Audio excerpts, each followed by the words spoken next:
반갑습니다. 2월 8일 월요일 큐티 스케치 시간입니다. 오늘 본문은 마태복음 11장 20절부터 30절까지의 말씀입니다. 오늘 본문은 이렇게 시작합니다.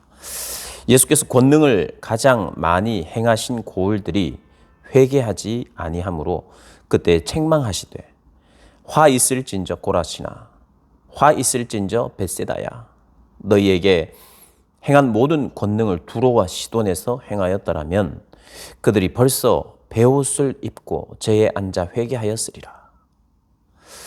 오늘 본문은 회개하지 아니한 도시들을 열거하면서 하나님 나라의 복음에 합당한 반응은 회개다, 이런 것을 말씀하시고, 또 그 하나님의 말씀 앞에 행하고 또 그분의 뜻을 따르며 그분 안에 거할 때 참된 안식이 있다는 것을 오늘 본문은 설명하고 있습니다. 오늘 본문 중에는 익히 우리가 잘 알고 있는 성경 구절도 나오는데 그 성경 구절의 그 깊은 뜻이, 또 이 본문 안에서의 정확한 뜻이 무엇인지 또 한번 살펴보도록 하겠습니다. 하나님 나라는 세례 요한도 그렇고 우리 예수님도 그렇고 회개하라, 천국이 가까웠다, 회개할 것을 요청합니다. 그러니까 하나님의 백성이 된다는 것은 회개를 통해서 가능한 일이에요. 하나님이 기적을 베풀고 또 하나님이 여러 가지 병을 고치고 하나님 말씀을 주님께서 말씀을 가르치고 선포하고 이런 일들을 통해서 하나님의 나라에 대해서 소개하고 또 예수님을 믿도록 하는 그런 일들을 통해서 기대했던 것은 회개입니다. 그래서 어떤 일을 우리에게 행해 주실 때에 우리는 하나님의 그 놀라운 일을 만나고는 우리는 감사만 하는 존재가 아니에요. 와, 어떻게 이렇게 좋은 일을 나에게 주셨어요 하고 감사만 하는 게 아니라, 감사하면서 동시에 더 크고 중요한, 너무 확연하게 드러나는 특징은 처절한 회개입니다. 전적인 회개. 그런데 그런 권능을 많이 행하신 이런 지역들, 고라신, 벳세다, 가버나움, 이런 지역이 회개하지 않는 거예요. 그것은 교만 때문이라고 이야기를 합니다. 오히려 그들은 교만하여서 지혜가 있다는 것으로, 우리에게는 지혜가 있다는 식으로 이렇게 생각을 했어요. 그래서 주님께서 이야기를 하십니다. 25절에 천지의 주제이신 아버지여, 이것을 지혜롭고 슬기로운 자들에게는 숨기시고 아이들에게는 나타내심을 감사합니다, 이렇게 이야기해요. 이게 무슨 말이냐면, 자기 자신의 지혜를 믿고 슬기롭다고 말하고 이 세상을 지혜롭게 나름대로 잘 살아간다고 생각하는 그런 자들에게는 이것을 숨겼대요. 이것이 뭘까요? 바로 하나님의 뜻이죠. 하나님의 계시를 말하는 것입니다. 그 계시 안에는 여러 가지가 있어요. 하나님의 뜻은 여러 가지가 있습니다. 근데 본문 안에서 우리가 나타나는 것은 11장에 무엇을 이야기하고 있습니까? 당신이 오실 메시아냐? 라고 하는 세례 요한의 질문과 거기에 대한 답을 해 나가는 중에 주님께서 이야기하는 거죠. 이것을 숨기셨다, 이것을 알리셨다. 뭐예요? 하나님의 뜻을, 하나님의 계시를 알리셨다는데, 주님이 구원주라는 거, 하나님 나라의 비밀, 하나님 나라의 뜻, 그런 계시를 말하는 거죠. 이것을 누구에게는 드러내셨다? 어린 아이들과 같이 전적으로 신뢰하고 절대 의존하는 어린 아이들 같은, 어린 아이처럼 순수하다는 의미가 아니라, 어린 아이들이 순수하지 않다 하잖아요. 그렇죠? 순수한 면도 있지만 아주 애 때부터 우리는 악해요. 그렇게 깨물어주고 싶을 정도로 순수하고 이렇게 아이들이 순결을 하고 해맑은 것 같아도 사실은 악합니다. 그래서 어린아이의 그런 순수함이라기보다 절대적으로 의존하는 거, 부모에게 100% 의존하는 거. 그리고 완전히 갓난아이는 부모 없이는 살 수가 없잖아요. 엄마 없이는 살 수가 없어요. 먹을 수도 없어요. 전적으로 신뢰하고 전적으로 의존하는 자들에게 나타내심을 감사합니다. 그런 어린아이들처럼 주님을 따르고 있는 사람들이 누굽니까? 제자들이죠. 그리고 이런 제자들에게 알리심이 감사합니다 하고 이야기하고 있는 거예요. 그러니까 제자들이 그걸 또 듣고 있는 거죠. 그래서 26절에 이렇게 이야기합니다. 옳소이다. 이렇게 된 것이 아버지의 뜻이니이다. 내 아버지께서 모든 것을 내게 주셨다는 것, 모든 것을 내게 주셨다는 것. 아버지의 권한, 아버지의 뜻을 알게 하는 것, 아버지가 예수님을 통해서 나타내실 아버지의 뜻, 일, 이런 것을 다 내게 주셨다는 것. 아버지 외에는 아들을 아는 자가 없다. 그 아버지를, 아들과 아버지 사이의 관계 완벽하게 서로 아시는 분이죠. 그러니까 아들을 통해서만 아버지를 알게 된다는 거예요. 아들을 통해서만 하나님 아버지의 뜻을 알게 된다는 거예요.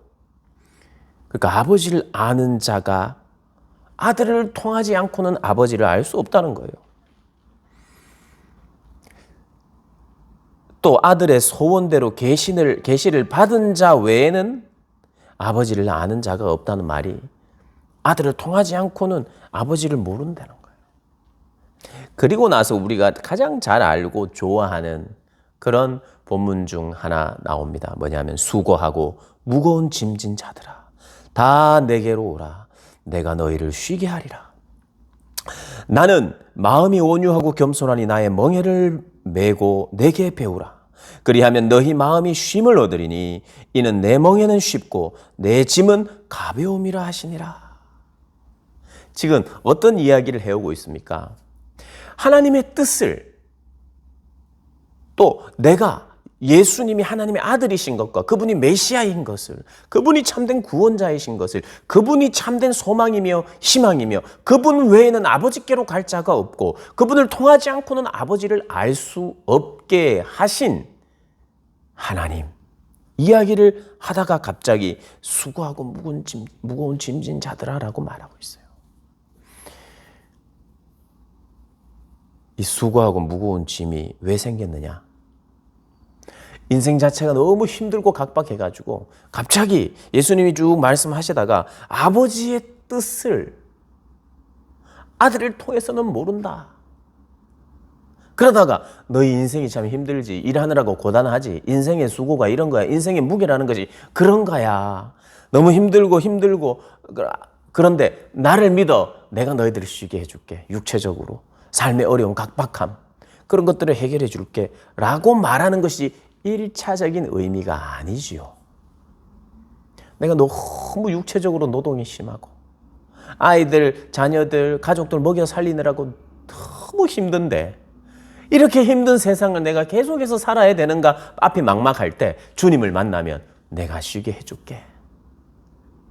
그런 말이 1차적으로는 아니에요. 궁극적으로 우리가 더 확대해 나갈 때는 그 말도 맞아요. 그런데 1차적인 이 뜻이 무엇일까를 우리가 본문에서 살펴야 돼요. 먼저 말씀드릴게요. 여러분, 우리의 참된 안식은요, 일을 그칠 때 생기지 않아요.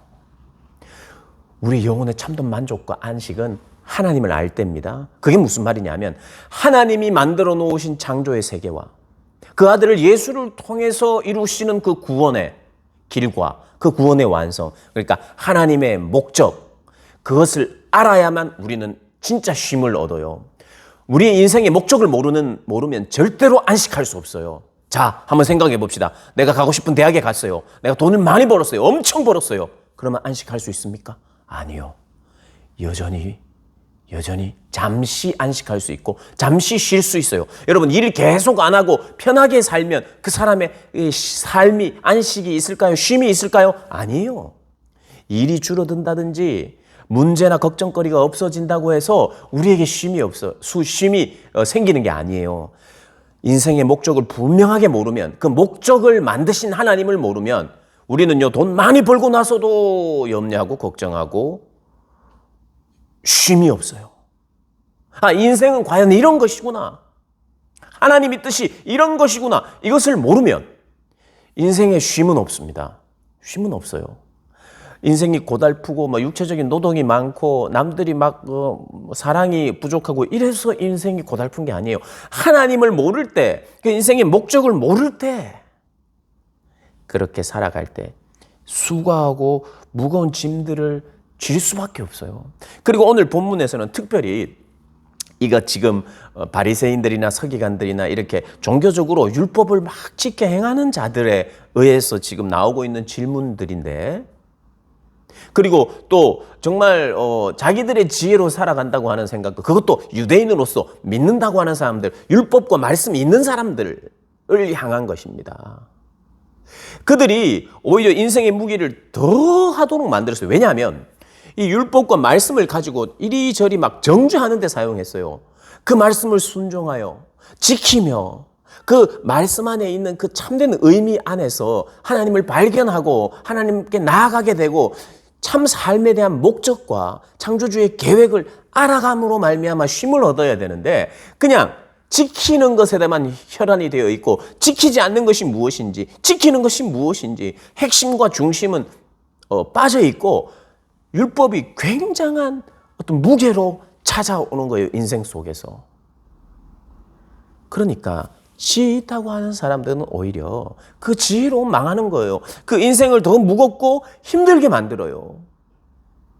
그런데 오히려 지금 예수님의 말씀에 귀를 기울일 준비가 되어 있는 사람, 그리고 그것에 순종하기를 기뻐하려고 하는 사람들에게는 열려 있는 거예요. 내게로 오라. 내가 내게로 오라라는 것은 이 참된 지혜, 진리를 아는 곳으로의 초대예요. 그들 내가 이제 쉬게 할게. 너 일하고 있잖아. 내한테 오면 일 안 해도 돼가 아니죠.